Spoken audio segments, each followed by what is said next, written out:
Okay, let's see. Hi, everyone. I need to make sure that I mute my window that I have the YouTube thing open up in so we don't have any feedback issues. All right. So we had a couple people waiting, so we should see a couple people. Oh, we have over 20 waiting. So we should see a couple people pop on in just a minute. If you are watching this on Twitter, you want to make sure to click through to YouTube so that you can ask questions because we won't see any comments from Twitter. So you want to go ahead and pop over to YouTube so you can make sure you're seeing that.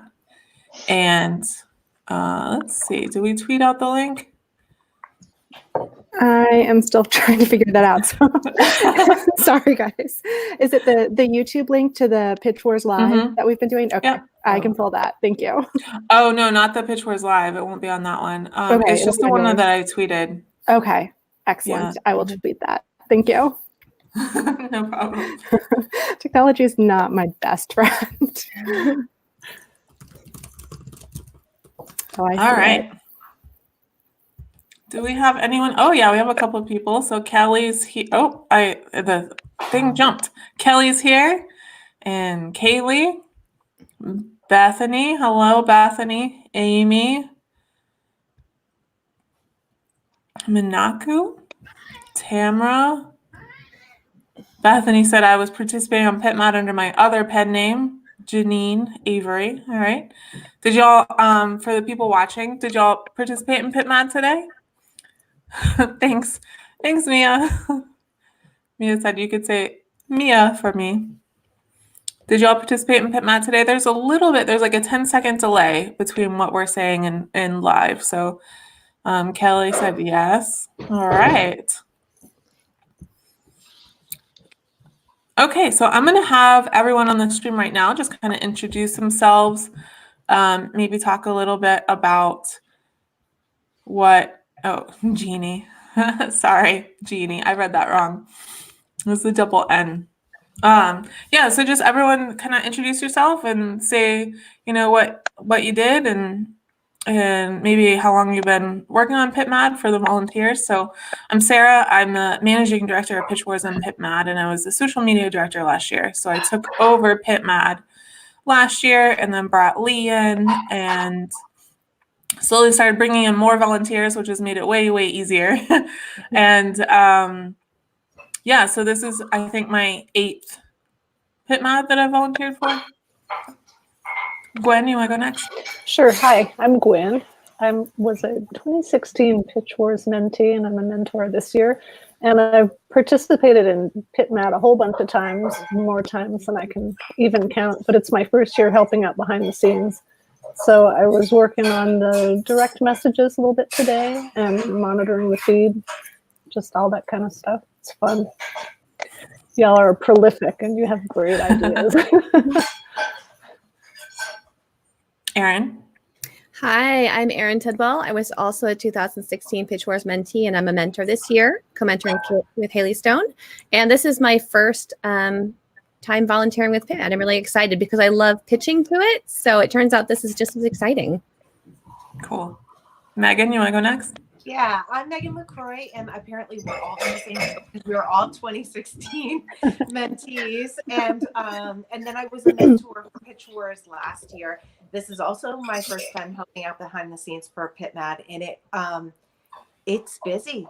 Like, so it was very cool and very Erin was saying, it's like an adrenaline rush to see people pitching and see things that are cool concepts and, see the response happening on the feed level. It was very cool. Lee? All right. Hi, I'm Lee Marr, and I am the social media director for Pitch Wars this year. I was a 2015 mentee and then a mentor in 16, 17, and this year. I participated in pitmad once at the end of 2015, and I got 0 likes, but it was okay because I still ended up getting an agent. So for anyone watching this who didn't get any likes or many likes today, it's it's going to be okay. It doesn't necessarily mean it's a bad pitch. It just means there are a ton of them out there, and some things work better with a little more context and queries. So that is my uplifting comment for this. I think this is my sixth pitmad that I've been participating in. Sounds right. Behind the scenes. So yeah, I think it's been about 1.5 years now. And Anne? Hi, I'm Anne. I have my headphones in and it feels weird, so I don't know. Can you hear me okay? Yeah, I can hear you. Okay, amazing. Okay. I'm Anne Rose. I'm with Prospect Agency. I'm not a mentee or a mentor, and I don't know. Thanks for having me. It was kind of last minute, so I'm sorry this is kind of like a disaster here, but I'm glad to be here. So Yeah, so I asked Anne just to come on like 2 hours ago because it's always nice to have a literary agent on these chats because people always have questions for them. So let's see. We have some comments here I wanted to share. Mia said, I sat this one out but was watching and retweeting. That's pretty cool. Kaylee said, got lots of retweets. Gave me so many feels. Independent Book Review said, thanks for a great pitmad, everyone. Oh, Brenda's here. Hey, Brenda. Brenda, if you don't know, is the founder of Pitch Wars and pitmad. Tamara said, I received a heap of retweets, but no agent likes. Mia said, thanks for all your hard work. All right. So we're going to kind of get into the conversation. Oh, Amy said, that's inspiringly. Yeah, I participated in pitmad. I don't know when it was. It must have been like 2013, 2014. And well, let's say this. I didn't get likes from anyone that I wanted to work with. So, yeah, but it's fine because I got, I went the traditional route and queried and worked out. I have an agent now. So, all right. So, let's see if anyone has any questions. I did see a question. I just have to find it. Amy asked, will you continue to look at pitches after tonight? I know that some agents and editors do. And do you know if you're going to, or you're going to? Oh yeah, I will. I'll probably still look at it tonight. And I know that I can't get through all of them. And so I know that usually the day after I find a bunch in my feed just because other people have liked them or tweeted or retweeted. And so tomorrow it wouldn't be outrageous to get a couple likes tomorrow as well, as I'm sure others are just the same. Yeah. Yeah, we do see a lot of people kind of searching the feed afterwards. I feel like sometimes what happens is they'll be like, I would really like, like a LGBTYA. And so they'll search specifically for those hashtags so they can see those specific kind of things. Well, let me ask you guys, the volunteers. So Erin, this was your first one, but I think everyone else has done it before, right? Oh, Gwen, you hadn't? Oh, I thought you had. Okay. No, I've just been around forever, but no. That's good. Volunteering. So as volunteers, we just see like hours and hours of tweets, and I'm sure the agents do as well. What was kind of like your biggest surprise in helping out this year? Like, what did you learn about pitmad that you didn't realize before? It's way busier than I thought. Because when you're sitting there looking at your own tweets and you're checking for likes and you're looking for what your friends are tweeting so that you can retweet and all that, you don't pay attention to the entire feed as it goes by. And man, that was busy. Keeping eyes on that was it was an exercise in speed reading, and it was pretty fantastic to see all of that. So many people doing such a great job. And I kept stopping I was like, oh, that looks like a great tweet. Oh, that looks like a great story. No, I got to just keep reading and make sure everything's fine. It was a lot of fun. Anybody else? Oh, well, I'll say the same. It was lightning fast, and I wasn't quite prepared for it to be as quick as it was. So I can see how, people get discouraged when they don't get a like or anything, but it goes by so fast that it may just not get seen, and it's just part of the game. And then the other thing that I think that stood out for me was I never really thought about X meets Y, but people who have a good X meets Y at the top, that caught my eye just from a structural standpoint. It was here's the quick feel of what this pitch is, and then I would like read the pitch and be like, oh yeah, that is cool, you know. So I think that was like a lesson for me for pitching, that like X meets Y does help you kind of grab people's attention. So Yeah. Yeah, I was pretty surprised that the whole tweet feed coming through reminded me of that screen in the Matrix with the things dropping down. It's going and going, you can't stop it. And I felt like every time I did, like I was looking for particular things, and every time I found something I need to read more closely, I'd pause, and then 30 seconds later, I'm like, oh, I'm like 100 tweets behind. All right. So let's see. We have a question from Sandra. Sandra asks, is there an advantage or disadvantage in pitching more than one project? Any thoughts? Are there any rules about pitching more than one project? They can pitch as many projects as they want, actually. Usually we see multiple pitches from mainly like picture book authors, because I feel like they always have multiple projects, but you do see it in other genres as well. I don't have any actual data to back this up, but I think it would depend on the projects and who you were trying to reach.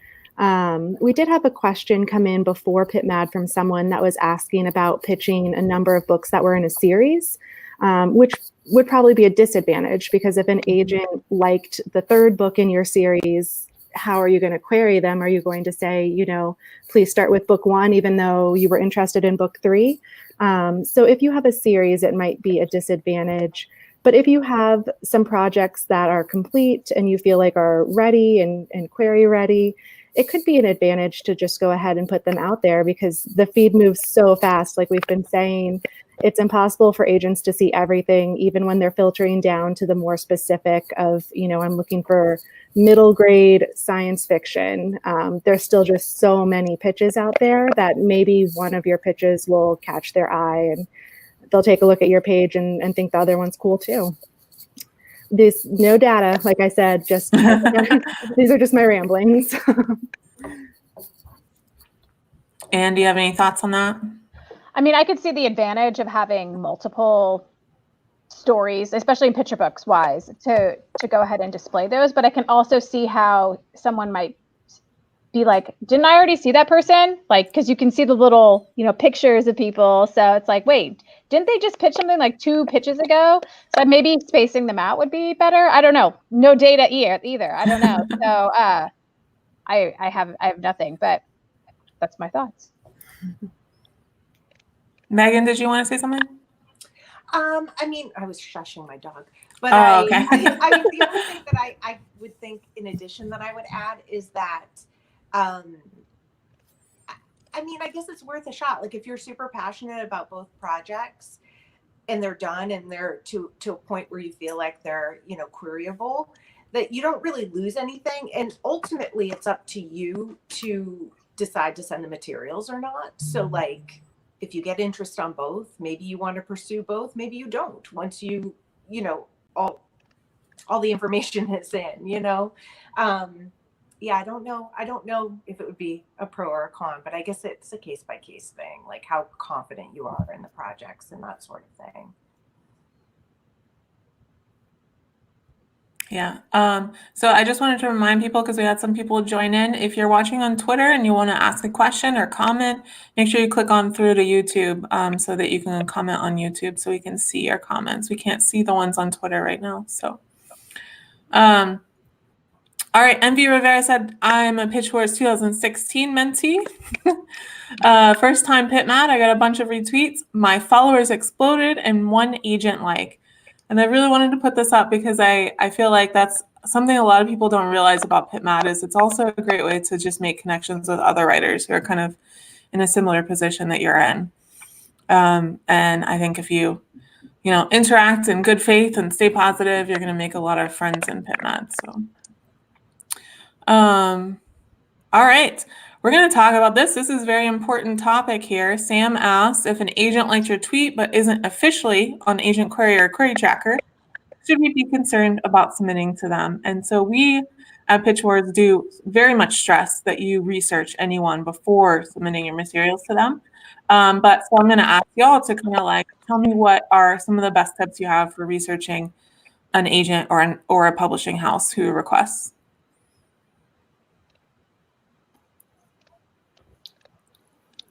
Whoever wants to go first. I mean, Google is your friend, you know. Search the name, search the agency if you can.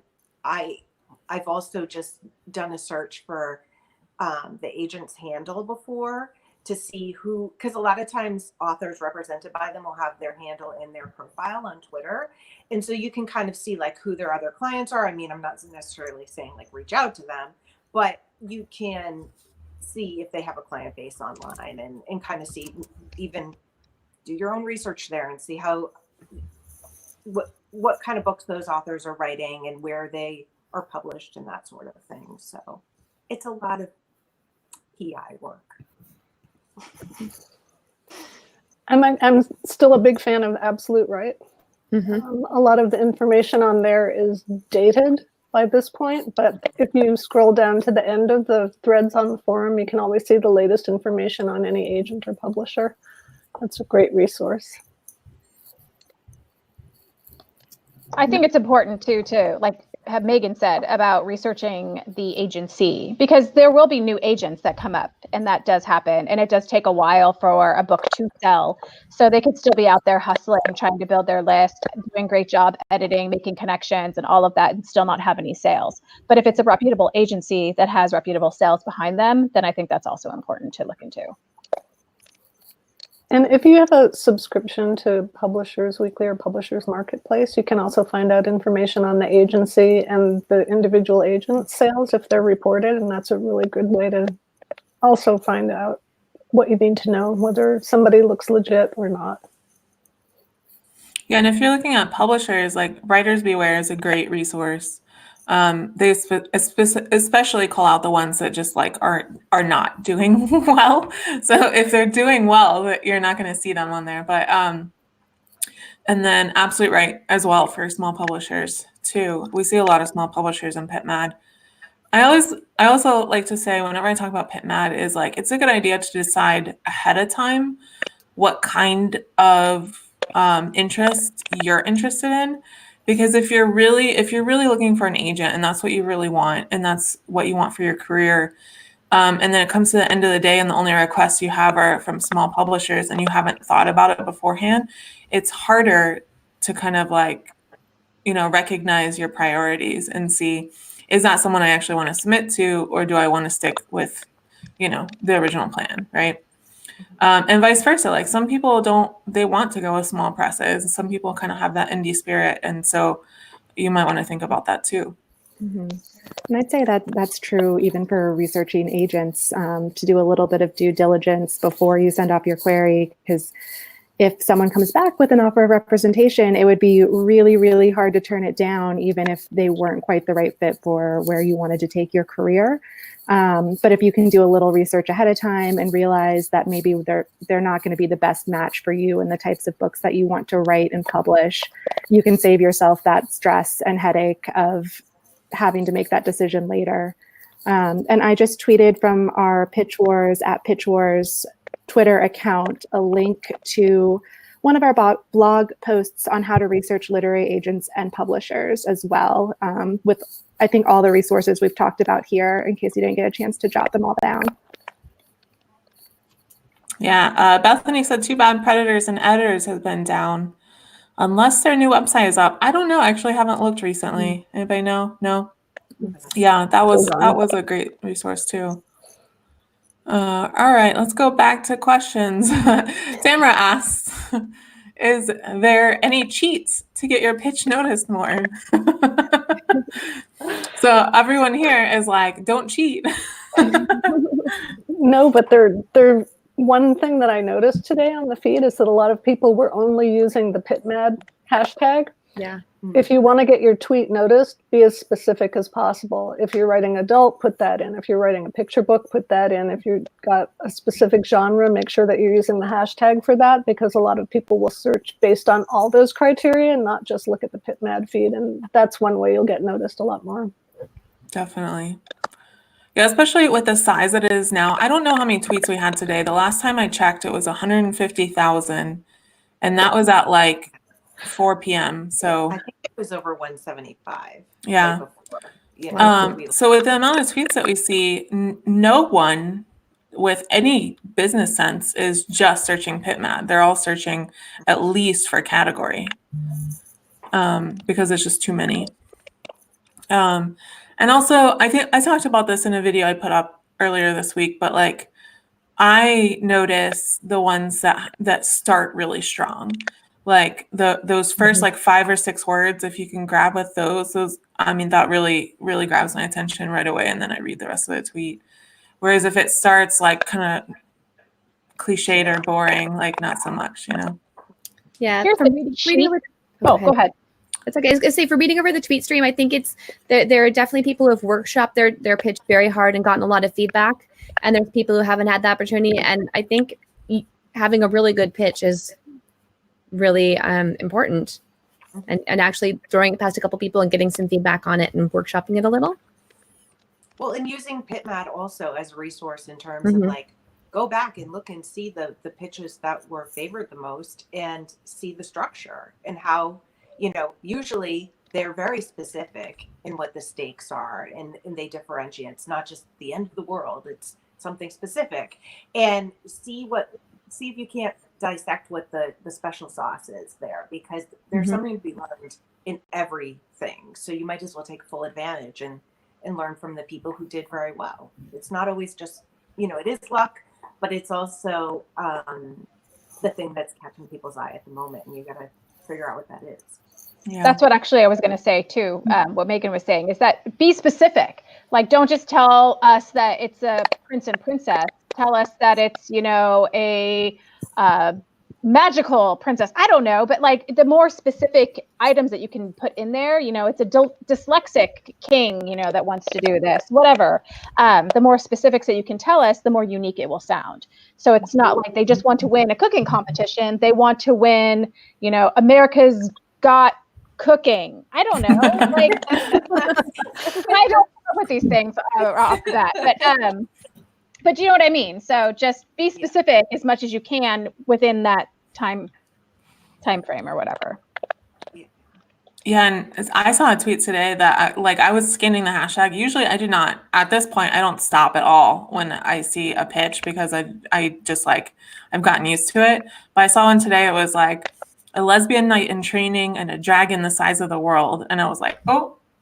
And I had to like switch over to my personal account. I didn't see that. That sounds amazing. I retweeted it so you can find it. I'm going to go look for it after this. That sounds awesome. Yeah. So I like had to go over my personal account to like retweet it because I just liked it. And so, yeah.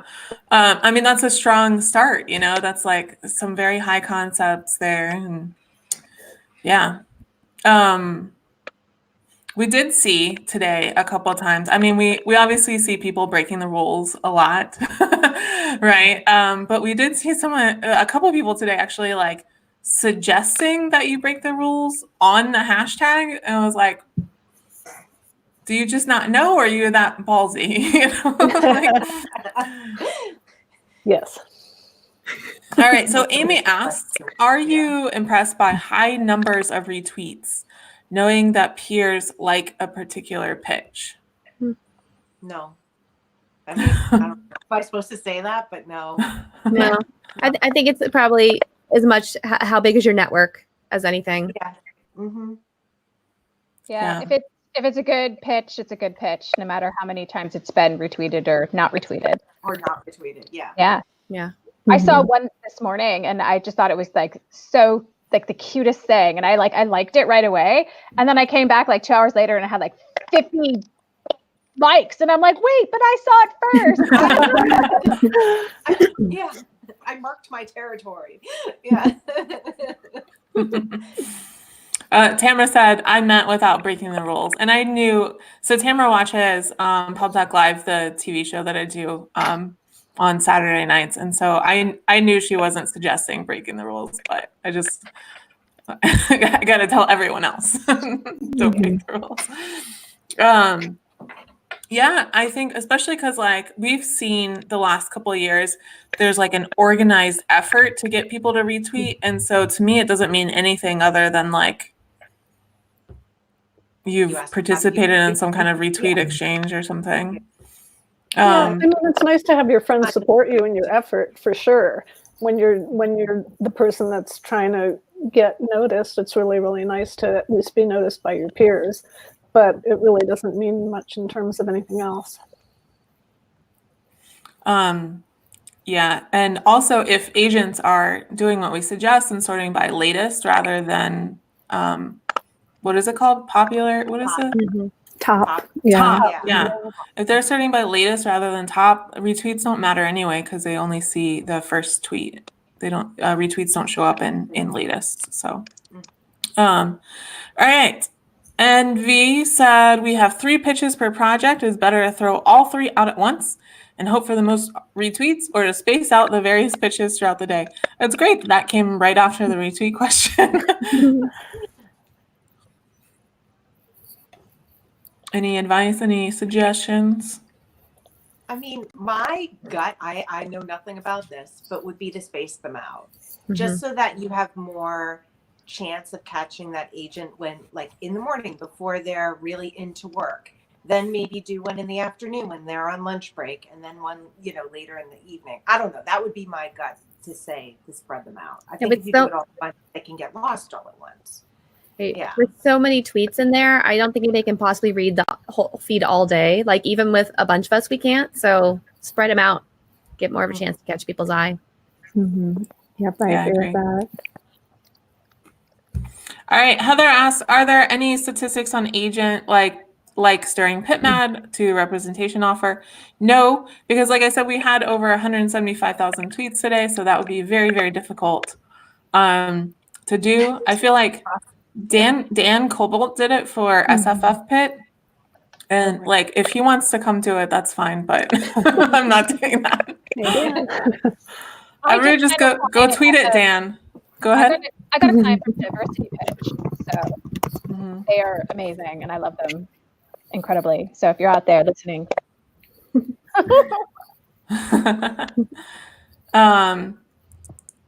yeah, and what was I going to say? Oh, we do have success stories on the website, so we do know that it does work, but we just don't know the numbers. Yeah, so Erin does have to leave in a minute, so we'll just whenever you need to drop off, just drop off. And but before you go, can you tell people where to find you, like on social media and stuff? So on Twitter, I am at Perry Mendith, which is hard to spell, but find me linked to the tweets about this chat, and that'll be the easiest way. So I'll see people around. We've tweeted Erin's handle from the Pitch Wars account, so you can find Erin there. Yeah, so drop off whenever you need to, but we'll just keep on chatting. Okay. All right. Nice to chat with you guys. Bye. Bye, Erin. Bye. Now you have Poe, Anne.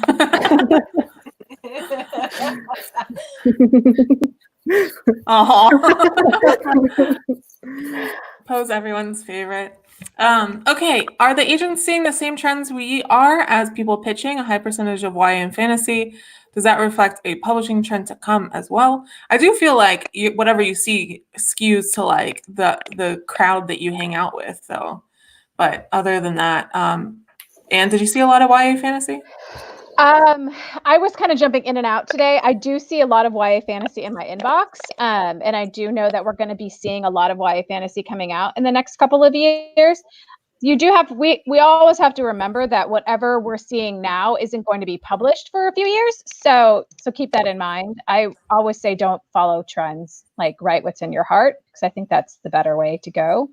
Because a good book will sell, but if you're writing the best vampire novel, we all know that right now it's probably not the best time for it. So, you know what I mean? Yeah, I'm That's all right. I was like, that's not my dog. I must yell at them. Yeah. I just started watching Bitten, which I know is like an older show, but I really miss urban fantasy. Like I just really, really miss it a lot. So you have an audience of at least one. One. It'll come back just in different, like slightly different clothes, you know. Yeah. I feel like that's always what happens. I will say I don't know that I was ready to see it. I wasn't surprised, but the dichotomy of rom-com and murder mystery. It's like it's two ends of the spectrum that are both everywhere right now. It's like happy, fluffy rom-coms and there's someone dead in a small town. Like that was like Can we get like a rom-com murder mystery? Like that would be amazing. Yeah, put it together. Yeah.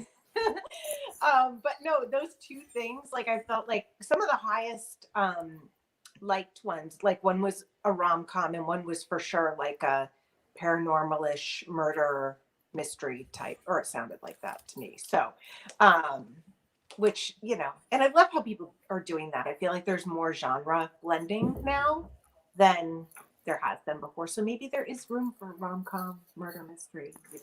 I want it. Right. I did. I've said this before, but like one of my favorite things to do, especially when I was a querying writer, is I would go, because you know, if you go to a person's Twitter account, you can click on the likes tab and see the tweets that they've liked recently. And so like the agents that I was interested in, I would go and see which pitches they liked and see if it was like comparable to mine, or you know, do a little spying. That's what the internet is. Yes. All right, Bethany asks, is it just me, or does there seem to be an uptick in agents putting science fiction and mystery, particularly YA, on their wish list? I have definitely seen more mystery on agents' wish lists in YA recently. Mystery and thriller. Yeah. I don't know about the science fiction, though. Yeah, I couldn't talk on the science fiction either, but. So Mia said, this is back when we were talking about like how many tweets we saw. How do you guys still have functioning eyes after all that? I will tell you, when it was just me and Lee, I didn't.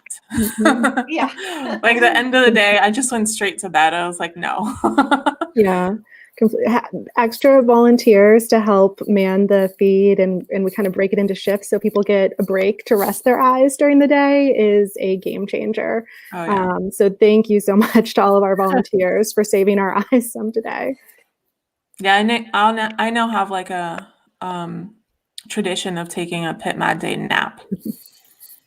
I always take a nap on pitmad day because usually I have to get up at 7:30 in the morning. All right, Bethany has a question for you, Anne. What do you represent? What don't I represent? I take everything from middle grade and up. I have a lot of YA on my list right now. I have a couple middle grades. I have some romance. I'm definitely into a rom-com murder. If anyone has that, I don't know. That would be amazing. I just look for good stories that have great voice. So something that just leaps off the page and like kind of grabs a hold of me. So diverse voices, diverse perspectives, different places that I've never been before. And considering I like have barely ever traveled, I've never been anywhere. So if you can take me somewhere cool, I'm into that. So I don't know. I have a very long list on Manuscript Wish List, which is a really great place to go and check it out. Otherwise, you can go to the website on Prospect, and I have a smaller list there. So Kelly said, when you said the murder mystery rom-com, give me a few months. let me know. Let me know. Envy said, I did the like lurking tonight, which I was describing. That's where I saw a lot of YA fantasy. Interesting. Cool. My eyes were so tired at one point during retweeting that I was actually happy my phone battery was dying. One of the first times I did it, so what we do whenever we're doing it is we'll have one person on @ and DMs, and then one person watching the hashtag feed. And so @ and DMs is like lighter work, right? And I would because it was the only break that I would get, I would like walk my dog because I could do it on my phone, just replying to people's hats, just to get a little break. Let's see. Melanie asks, is there usually a pretty equal amount of agents participating for each genre? When I searched for my genre, there didn't seem to be many agents liking in my genre. So I think we see a lot more YA, middle grade, and some of the commercial genres like science fiction, fantasy, mystery, thriller. Outside of that, and romance, of course. I don't see a lot of literary fiction, people acquiring literary fiction on pitmad. Literary is really hard to pitch in a tweet. Yeah. It just is. So. Yeah. Yeah, and I think it depends on the pitmad. I think we've seen some kind of ebbs and flows just depending on individuals' days and schedules, whether or not they're jumping in or not. Sometimes it feels like there's a heavier trend in one direction than the other. But it's kind of, we don't have agents or editors RSVP ahead of time, so it's just kind of a luck of the draw of who is available to participate and who is actively looking to get more submissions in their box. Yeah. Someone mentioned earlier, and I forgot, I wanted to say this, but I forgot, is that like newer agents at really established agencies are like a great opportunity for newer writers because they have that backing behind them. But they don't have like a crowded list already. Okay. Oh gosh, my comments just jumped. Okay. With the amount of YA fantasy being pitched, my dog just sneezed. Is it worth, I forgot where I was. With the amount of YA fantasy being pitched, is it worth adding the new adult hashtag if your story fits both? But does it? Yeah, that's the question. If you don't know, you might need to find out. Like, I mean, I like don't think it can be YA and new adult. That's like saying something's YA and middle grade. Like, right. It's not a thing. So Things can cross over. Absolutely. There can be readers in one age group that enjoy in a different, right? Like Harry Potter. That's the greatest example, right? Harry Potter started out as a middle grade novel. And how many people read that book? Like adults, everyone has read that book. On the planet. Yeah. So it really comes down to where does the book sit? Is it YA or is it new adult? I'm working on an article. I've been working on it for like a while though. I need to just finish it about like how I'm sad that new adult isn't what it promised us it would be. Yes. Yeah. 100,000%. Yeah. Because I got a book that I don't think I can do anything with. Because I don't think it's anywhere right now, but it's my thing that just sits there waiting. Bethany asked, I didn't catch your last name, Anne. How do you feel about tiger shifters? My last name is Rose, just like the flower, so it's really easy to find me. And I don't know how I feel about a tiger shifter. I've never been asked that question before, so you can always query me, and I guess we'll find out. Okay, Sarah asked, is December a slower pitmad month? And Sarah means on the agent side. Is it a bad time to query? And Lee, I think I noticed today like not as many agents as we usually have, right? Did you notice that? I did, yeah. There were some familiar names that usually participate in most of our pitmads that I didn't see pop up today. But I think last December, they did. So it really might just be this particular December and the way the calendar is working out for them individually. In general, I don't see a huge difference between most of the pitmads. I think what I personally am seeing is that there's just more and more tweets with each pitmad. So it kind of diminishes the ratio between the number of agents or editors requesting and the number of pitches that they are diving into. So it kind of feels like there's less and less, but the past few, Sarah and I have counted the agents and editors that we see participating, And the past few, I think we even saw it trending upwards just in terms of number of industry professionals that were jumping in. But sometimes it feels like there's fewer out there just because there's so many more pitches out there. Yeah. As far as time of year, you kind of hear mixed things. I would say the last 2 weeks of December are not a great time, and most agencies and agents will even close to queries at that time. But some are still open now. Some might still be looking. Some might be looking for great holiday reads. So I would just advise looking at the agency guidance and instructions and making sure that you are querying someone that's open. Yeah, and also like some of the agents are like a couple months behind on their submissions. So if you're submitting in December, they're saying it in like March. So it's not a big difference there. You had any input, Anne? I mean, that's very true. I have a lot of agent friends that are like, oh, I have 1,500 queries to get through. And I'm like, that just gives me anxiety. So I don't know how you let them get that high. That's me. I do have a couple that I still haven't gotten to from October. That's only because I read them and I'm like, I don't know. So I'm going to go back. But I'd probably say I only have maybe a dozen or so since from then till now. And then every morning I wake up and I read queries. So I'm pretty much on top of my inbox personally. So I think that it's actually a really great way to manage your inbox. And I'd be more than happy to share my inbox managing skills with anyone who wants to hear about them. It just, I don't know, overall, it's less anxiety. But I do agree that a lot of agents are closing in December and they're just trying to clear out their boxes right now. So I would probably hold off a little bit. That said, everyone is going to start querying in January, that means. And so you're just it's probably just best to query when the project is ready to be queried. So, yeah. Cool. Okay, so Jennifer asked, we kind of touched on this earlier, but Jennifer asked, oh, and that's a reminder now that we're 40 minutes in. If you're watching on Twitter, make sure you click through to YouTube to see the comments. I know I've said it multiple times for the people watching from the beginning, but I always like to do that reminder because there's always a couple people who jump in late and don't realize that their comments won't be seen on Twitter.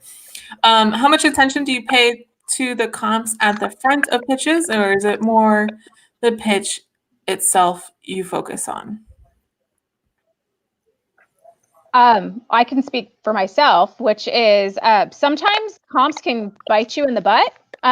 So just be careful when you're using them, especially if it's something like Harry Potter. Like we would all wish to write the next Harry Potter. We all do. But don't set yourself the bar so high that you're just never going to be able to hit that mark. So be very thoughtful in your comps, I would say. I do notice them whenever it's like blank meets blank. I think that is a really quick way to get a good idea of what the story is about. So it can be really helpful. But like I said, there are ways to do it where it just kind of kills you in the end. Yeah, I saw one pitch today, and it started with 2 comp titles that were like really popular YA books about 10 or 11 years ago. And I was like, that feels a little outdated to me. Because I don't even know if those books would be as popular now in the current market as they were then. And then the other time, sometimes I see comp titles where I'm like, I don't know what that means. Like you give me a comp title and I don't know what aspect of it that is part of your book, you know? Yeah, you have to pick ones that are really recognizable and they resonate with what your book is about. Like they're working for you. Because like Anne said too, I mean, I think you can really kind of stick your foot in your mouth if you pick the wrong comps and you're giving people vibes with the comps, but then your pitch doesn't actually support those comps. So, I mean, I don't know. Everybody, it's always subjective, but to a point, like certain, and I think you can think about it broadly too. Like it used to be just books, but like people comp a book and a TV series now, and that really works. But like you have to make sure that your vibe matches the vibe of that story or the main part of that story, because that's what people are going to think of when they see it pop up. Yeah, I remember 5 or 6 years ago, I think in pitch wars, we were getting a lot of pitches that comped Firefly. And what it meant was like it took place on a spaceship, but it didn't really have any of the other elements of Firefly. And like, that's not why people loved Firefly, you know? The banter and all that. Yeah. Yeah. It's the tone of it. Yeah. It's not just the circumstance. All right. Tamara said, do you think agents are hesitant to take on clients from overseas? No. I think we all agree. No. Yeah, I know a lot of people overseas who have agents. My agent represents Ren Chupeco, who does not live in the United States, and she's doing all right. Sierra said, I saw a popular pitch with a few emojis. Would that grab your attention or turn you off in general? I don't know. Yeah. Are we talking like the eggplant emoji or just like the laughing, crying face emoji? So I think without context, it's really hard to say specifically if that would be a good thing or a bad thing. I think it probably depends on whether or not it matches your book. You know, like if you're trying to pitch like an epic fantasy with emojis, that probably wouldn't work so well. But one of my favorite ones today had cats in it. Instead of saying, also there are cats, it just had the cat emoji, and that was really cute. Succinct. I did see one that was like check boxes, and it had empty check boxes and then check boxes. And it stood out in the feed just because of the structure of it, because it was long and it had those. But I wasn't entirely brought in by the actual words that were associated with the check boxes. And so I think it just depends entirely on how it's executed. Yeah, I mean, it could save you words. Like if there's a dragon, use the dragon emoji instead, or I don't know, the flag of the country where it's said or something. I don't know. But if it turns into a rebus and you have to spend a lot of time trying to figure out what somebody's trying to say, then no. Yeah. Then that's overuse. At that point, yeah. And I think it depends on the person receiving it too. Some people love emojis; they're cute and fun and speak them fluently and can kind of get that translation. And other people might stumble over them. And I did see it. It was maybe a couple of years ago, so this may not be relevant at all anymore. But there was a Twitter pitch contest at some point where I saw an agent saying that the pitch looked totally different on their phone than it did on the computer because they had a different operating system, I guess. So it was something like the person had put a smiley face, but it looked like a really scared face on their device. Oh, no. Yeah. So it kind of changed the entire meaning. And I don't know if that's as much of a concern today. I think this was like maybe 2 or 3 years ago, but it is something to think about if you are trying to use emojis, that they're ones that are kind of universally understood and universally accepted and recognized on different devices. Yeah, and there's like one of them, there's like a gun one that looks like a water pistol on different platforms because they don't want guns on them. Yeah, so it either looks serious or it looks fun and playful, and that could kind of change the tone of your pitch. Story, yeah. For real. Mia said, no old comps. Gonna go ahead and scuttle that Valdemar meets Dune novel then. That might be a good choice. Just kidding. Oh, so we did a Pitch Wars live event at ADP when it was in St. Pete. So ADP, if you don't know, is more of like a literary MFA focused like conference. But I pitched a Pitch Wars panel and they accepted it, which surprised everyone. And Gwen went to get a power cord, by the way. She didn't just leave us. So afterwards we did kind of like these quick query critiques, and this guy came up to me because we had talked about the older comp titles, and he asked, oh, so I shouldn't comp James Joyce? And I was like, well, it kind of depends. Like if you pair it with something newer, maybe. And he come up to me afterwards and he showed me his query and I read it. And I was like, yeah, I really think you need to pair this with like a newer comp to show where it fits in like the current market. And he's like, well, and I said, it also makes it seem like you haven't read any book written in the last like 20 years. And he's like, well, I haven't. I don't like any of the new fiction. I was like, it's going to make it hard for you to be published in the current market then. I don't know what to say to that. Well, it's like you're trying to sell a song that Elvis would have sang now. Like, yeah. tones change and styles change, and yeah. Let's see.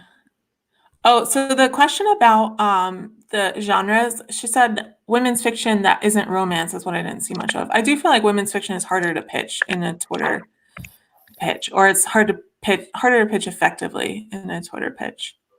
Well, I think the ones that do well are the ones that are plot heavy. If you have a story that's really a character driven story, it's a harder pitch in general. It's tricky.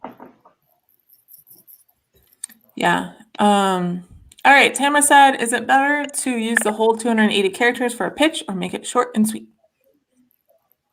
Short and sweet. Yeah, I'd say as short as you can make it. Yeah, the shorter ones I think stand out a little bit more on the feed because it's just you can catch them in a second versus if it's longer, you might catch part of it in a second. And if that part doesn't make you want to keep reading, you might keep scrolling. So the more you can get across, the faster, the better. I don't know about y'all, but when I was participating in pitmad, we had 140 characters. That was hard. That is hard. And you were using the emoji. Yeah. Like that's the punctuation. Yeah. Oh, yeah. You're using like abbreviations. Yeah. Yeah. Definitely use the ampersand a couple times, you know. Right. Yeah, I do think the shorter ones, they do kind of catch your attention a little more. I think the longer ones work if the first sentence is a hook. If that first sentence is just kind of like, Mary is 14 years old and just a normal girl, like that doesn't really, you don't want to read the next sentence then. Amy said, hi, this is my first pitmad. Welcome to pitmad. Awesome, felt the amazing author community. Also, what do you think about fairy tale adventures in general in middle grade? Yes? Is that for me? I don't know. For all of us. Yeah, I mean, I'm for it. Yeah. Not for it. I don't We're all know. for it. Yeah. It sounds amazing. Fairy tales. Fairy tales are fun at any age. Very well at the box office, so Yeah. you know. I just went to see especially if Frozen last night. Frozen did 2. you? Yeah. Did you? Yeah. I went to Did see you it with Caitlin Johnson. Say what? It's I felt like it was way deeper than I was expecting. Yeah. Like I was like, Disney is stomping on me right now. Oh my gosh. Yeah, it's way deeper than I thought it would be. Yeah, I liked it. I liked it too. I told Caitlin though that like I'm not a great movie critic. Like most movies, I'm like, yeah, it's fine, or I didn't like it. I'm not a huge I don't get really into movie criticism. Save that for my books. Hello, Gwen's cat. This is Tabasco. I know, but yeah, when Anna's saying, you know, my grief has gravity, it's pulling me down, I was like, oh my God. Like, children, don't look at me as I sob. All I right. haven't seen it, so I would also add to that, especially if you have a fairy tale adventure that seems new or fresh or in a world we haven't seen before, then absolutely, that sounds awesome. Yeah. Joretta asked, how important are the sub hashtags? We talked about this a little bit before, so if you missed that, make sure you go back and watch that, but they are very important, in fact. A lot of times the agents are going to be specifically looking for certain things. Like I know a lot of agents will specifically go in and look for hashtag YA, hashtag C, you know, because they're only looking for contemporary YA, that kind of thing. So Amy asked, will you post any data re likes? Yeah, so that is, I don't even know how you would do that without doing some kind of developer plugin to Twitter. Like I said, we saw over 175,000 tweets today. So no, we won't be doing that. If there is someone out there who wants to do it, go for it. My hands will all be 100 years old. Yeah. Yeah. Like I said, I think Dan did it, but I know I asked him a while back how he did it, and he had used some tools that only let you pull in a maximum number of tweets, and so it wasn't like really usable for what I wanted to do. It wasn't usable for pitmad. Yeah. All right, so we are winding down on questions unless someone wants to throw one in real quick. And so I'm just gonna ask everyone to kind of like close out with like your best advice for people who participate in pitmad today. Whoever wants to go first, feel free to jump in. No one wants to go? I think don't get discouraged if you didn't get any likes or not as many likes as you were hoping. I know it's really easy to click on the feed and just see the handful of tweets that got, dozens of likes and a ton of interest. But remember, there were over 175,000 pitches out there. So the 20 that you're seeing float to the top is the smallest drop in the bucket. And it's not a commentary on your work necessarily, that you weren't in that group today. So agree with taking some time to maybe take a look at what's working, how other successful pitches are standing out, and keep on going. The next pitmad will be on March 5th. I would say too that just because you can't write a great pitch doesn't mean you can't write a great query letter or a great story. So don't let that stop you from go ahead and querying and doing that route. I would say probably, and I mean, I can't speak for everyone, but I would probably say most agents get a majority of their clients just from traditional query letters. So don't be discouraged. I think I would say know your market, learn your market, and make sure that you use the appropriate hashtags so that that you're placed correctly for where you want to be. And speaking as somebody who's done NaNoWriMo for the past 7 years, I would say don't query your Nano book right after you finish it.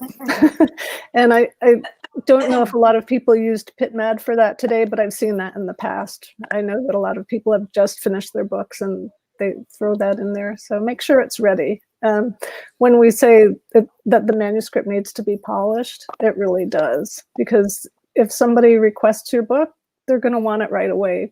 I mean, Anne, you can speak to this better than me, but you probably don't want to wait 2 or 3 months for somebody to send to you after you've requested during pitmad. That happened with a query once. Like I requested something and then 9 months later, they're like, here's the request. I'm like, when did I ask for this? Like I'd forgotten about the project.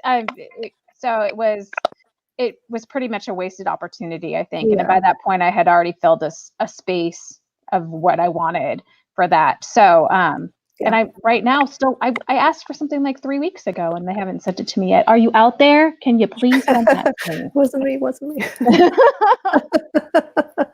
But yeah, be timely with it.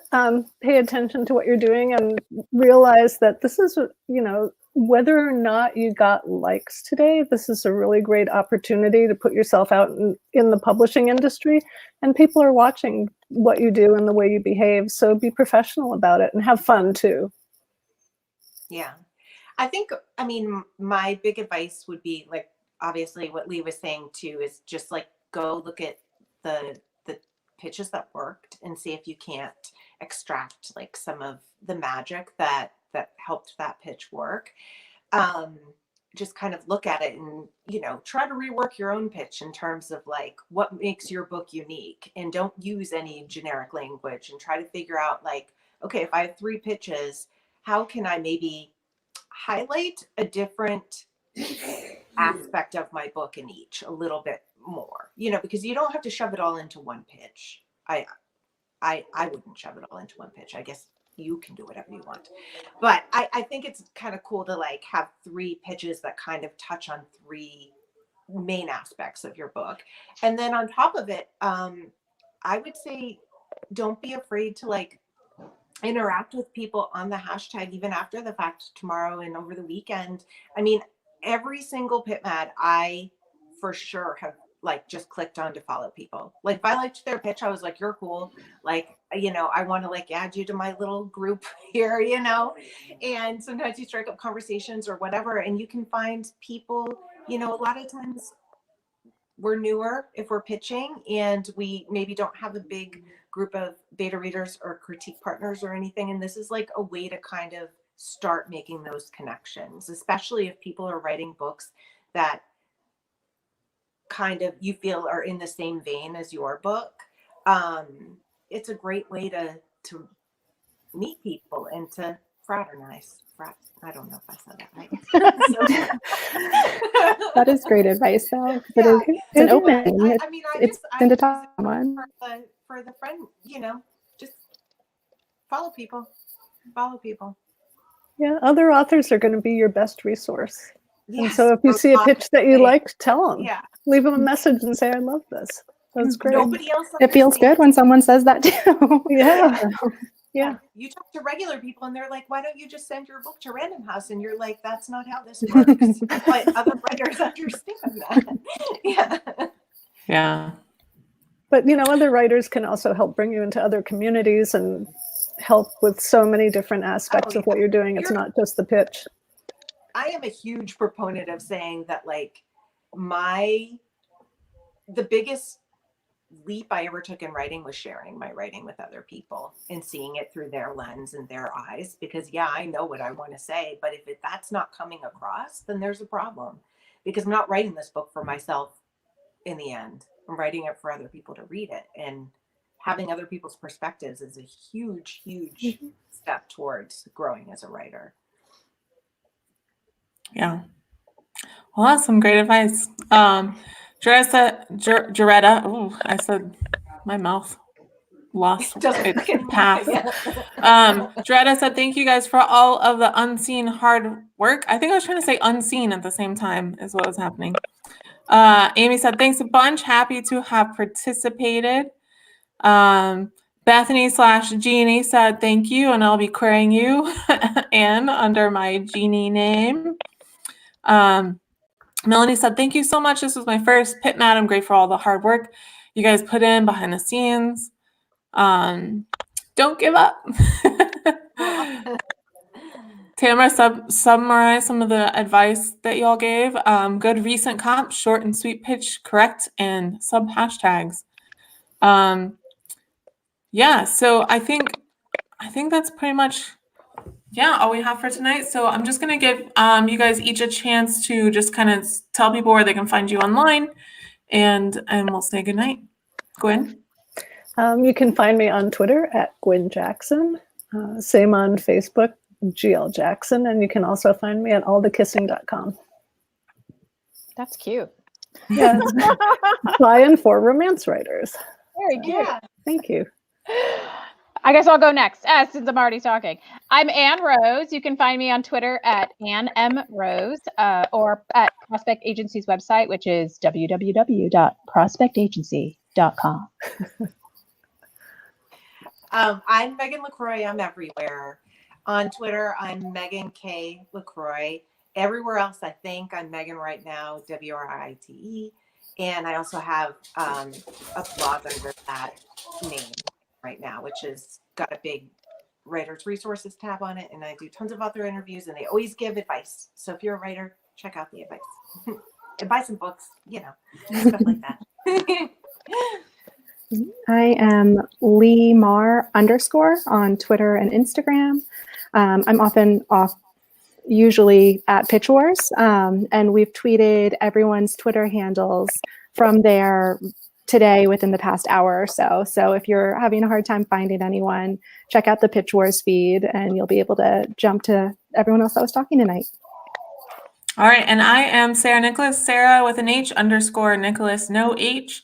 At President Sarah on Twitter. And also you can find me here on YouTube. I do a live publishing talk show the second and fourth Saturday of every month.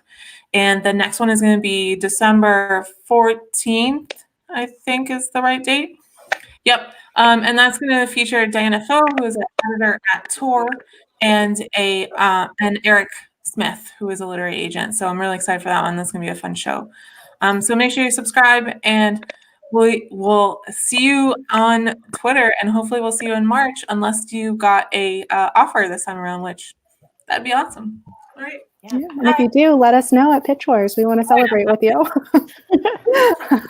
Bye. All right. Good night, everyone. Bye.